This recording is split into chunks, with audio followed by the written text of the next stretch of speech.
राधे राधे जी। कैसे हैं आप सभी लोग? आप सभी लोग स्वस्थ होंगे, कुशल मंगल होंगे। आप सभी के स्वास्थ्य और कुशल मंगल की कामना मैं ईश्वर से करती हूँ कि आप सभी लोग स्वस्थ रहें और कुशल मंगल रहें। एक व्यक्ति सुनियार की दुकान का काम करता था। वह जेवर बनाने का काम करता था। एक बार माँ लक्ष्मी उससे रूठ जाती है और उसे कहती है कि अब मैं यहाँ से जा रही हूँ और तुम्हारे पास अब नुकसान आएगा और मैं यहाँ से चली जाऊँगी, लेकिन जाने से पहले मैं तुम्हें कुछ देना चाहती हूँ। इतना माँ लक्ष्मी उस सुनार से कहती है। वह सुनार जो होता है बहुत ही बुद्धिमान होता है। वह दुकानदार इतना समझदार था कि उसने माँ लक्ष्मी से क्या मांगा, सोचो ज़रा। उसने मांगा, हे माँ लक्ष्मी, आप जा रही हो तो कोई बात नहीं, नुकसान आ रहा है तब भी कोई बात नहीं, लेकिन आप जाते जाते मुझे इतना वरदान दीजिए कि मेरे घर में चाहे नुकसान आए, चाहे लाभ आए, चाहे लक्ष्मी आए, कोई भी आए, लेकिन मेरे परिवार में प्रेम रहना चाहिए, लड़ाई झगड़ा नहीं होना चाहिए। बस मेरे ऊपर इतनी कृपा कर दीजिए। माँ लक्ष्मी उसे कहती है तथास्तु कहकर वहाँ से रवाना हो जाती है। जब माँ लक्ष्मी वहाँ से जाती है तब एक दिन क्या होता है, वो सुनार की जो सबसे छोटी बहू होती है वह उसके लिए खाना बनाती है। घर में बहुएं खाना बनाती हैं तो वह खाना बनाती है।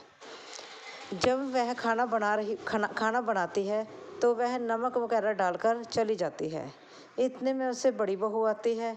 वे भी बिना चखे ही उसमें थोड़ा नमक डालती है और दूसरे काम चली जाती है। ऐसे करते करते तीसरी बहू आती है, फिर सासू माँ आती है। सभी अपने अपने हिसाब से उस भोजन में थोड़ा थोड़ा नमक डाल के चले जाते हैं। और जब भोजन तैयार हो जाता है और सबसे पहले ससुर जी की थाली लगती है, क्योंकि घर में वही बड़े हैं तो सबसे पहले उन्हीं की थाली लगेगी। वह खाने पर जब बैठते हैं उन्हें खाना परोसा जाता है। वह देखते हैं खाने में नमक बहुत तेज है। इतना एक बुर्की खाने में वह समझ गए थे कि नुकसान के घर में एंट्री हो गई है और नुकसान जो है घर में आ चुका है। आज उसकी शुरुआत है। तब वह जो ससुर होते हैं, वह जो सुनार होता है, वह बहुओं को या घर वालों को, बहुओं को कुछ नहीं कहते। वह चुपचाप खाना खाते हैं और वहाँ से चले जाते हैं। इतने में बड़ा लड़का आता है, उसको खाना परोसा जाता है। वह भी खाना खाता है। पहली बुर्की ही खाने के बाद वह कहता है, क्या पिताजी ने खाना खा लिया? सभी कहते हैं हाँ जी। वह तो खाना खाकर चले गए। वह सोचता है, क्या बात, आज तो पिताजी खाना खाकर चले गए। भोजन में तो बहुत तेज नमक है, लेकिन वह कुछ नहीं बोले। वह ऐसे सोचता हुआ तो वह कहता है, जब पिताजी ही कुछ नहीं बोले तो मैं क्या बोलूँगा। वह भी चुपचाप वहाँ से खाना खाकर चला जाता है। इसी प्रकार से अगला बेटा आता है, फिर अगला आता है, और फिर जब सभी खाना खाकर वहाँ से चले जाते हैं तब अंत में क्या होता है, आप जरा बताओ। हानि किस प्रकार से आती है घर में? जब हम झगड़ा करते हैं, जब हम एक दूसरे के साथ लड़ते हैं, तब हानि होती है हमारी। क्योंकि जब हम घर में क्रोध करते हैं तब वह क्रोध जो होता है वह हानि का प्रतीक होता है। लेकिन भोजन में इतना ज़्यादा नमक होने के बावजूद भी किसी घर वाले ने, किसी भी पुरुष ने गुस्सा नहीं किया और सभी शांतिपूर्वक भोजन खाकर वहाँ से चले गए। जब रात होती है, सभी इकट्ठे होते हैं, तो सुनार के आगे जो हानि होती है वह हाथ जोड़ के खड़ी हो जाती है और कहती है, हे सुनार जी, मैं तो यहाँ से जा रहा हूँ। सुनार कहता है, क्यों? रहो अब कुछ दिन। कहते नहीं, जहाँ गुस्सा नहीं है वहाँ मेरा कोई काम नहीं है, इसलिए मैं आपके घर से जा रहा हूँ। आपके घर में आपको तो लक्ष्मी ही मुबारक हो। आपके घर में तो आपको लक्ष्मी चाहिए, गुस्सा नहीं। मैं बहुत खुश हूँ कि आप जब लोग 1 किलो नमक, 2 किलो नमक, इतना ज़्यादा नमक तेज़ खा सकते हैं, तब उसमें भी आप किसी ने गुस्सा नहीं किया, लड़ाई झगड़ा नहीं किया, तब वहाँ पर हानि का क्या काम? लड़ाई झगड़ा जहाँ होता है हानि वही होती है।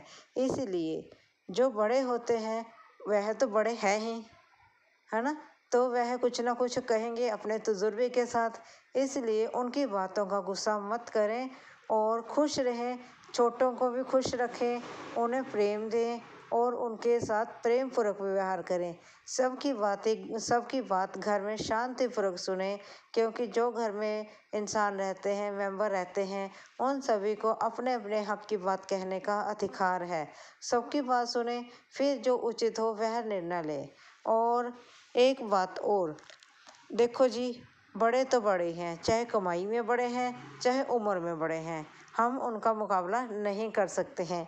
इसलिए हमें धैर्य बना कर रखना चाहिए और उनका आदर सम्मान करना चाहिए और प्रेम पूर्वक अपने घर में रहना चाहिए और हमें खुद भी प्रेम से और दूसरों को भी प्रेम से जीने देना चाहिए और शांति से घर में जिएं, गुस्सा किसी पर मत करें, खुश रहें और दूसरों को भी खुश रखें। अगर आप खुद खुश रहेंगे तभी दूसरों को खुश रखेंगे। अगर दूसरों को खुश रखोगे तो हानि होने का तो सवाल ही पैदा नहीं होता।